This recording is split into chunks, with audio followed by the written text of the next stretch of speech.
થોડા દિવસ પહેલા મને એક વ્યક્તિનો મેસેજ આવ્યો, નામ શેર નહીં કરી શકું ઇન્સ્ટાગ્રામમાં, પણ એ ભાઈએ મને મેસેજ કરીને એવું કીધું મને કે દિવ્યેશભાઈ મારે તમારું કામ હતું. હું કીધું બોલો ને ભાઈ.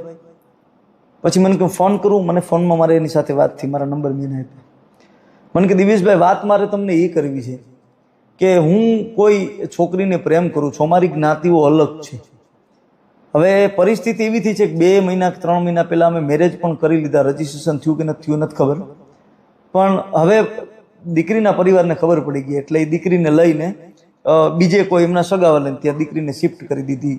અને એ માણસ રોતો હતો ને મને એવું કહેતો હતો મને કે દિવ્યેશભાઈ હવે હું મરી જઈશ, હવે એના વગર રહી નથી શકતો, એ દીકરી પણ મારા વગર રહી નથી શકતી, અમારા બેના ફોનમાં કોન્ટેક્ટ નથી થતા, પણ હવે મને વિચાર આવે છે કે હું મરી જાઉં.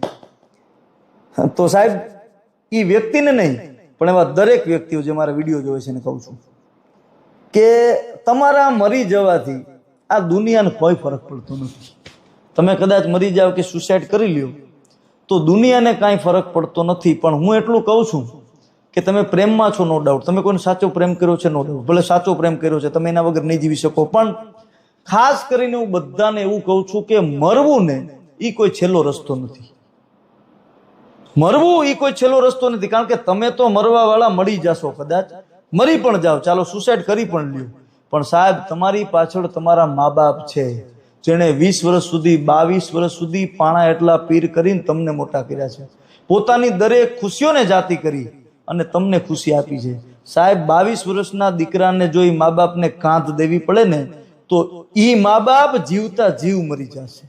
એટલા માટે તમે ઈ 5 દિવસના પ્રેમ માટે થઈને તમારા 20 વર્ષના 25 વર્ષના તમારા મા બાપે જે તમને 25 વર્ષ સુધી પ્રેમ દીધો ને એ પ્રેમને એકવાર જોઈ લેજો કે સાહેબ આ પ્રેમ મહત્વનો છે કે ઓલો પ્રેમ મહત્વનો છે. એટલા માટે હું કહું છું કે આવા કોઈ પણ યુવાનો ક્યારે મરવાનો વિચાર કરે ને તો એકવાર આ વિડીયો એને શેર કરી દેજો.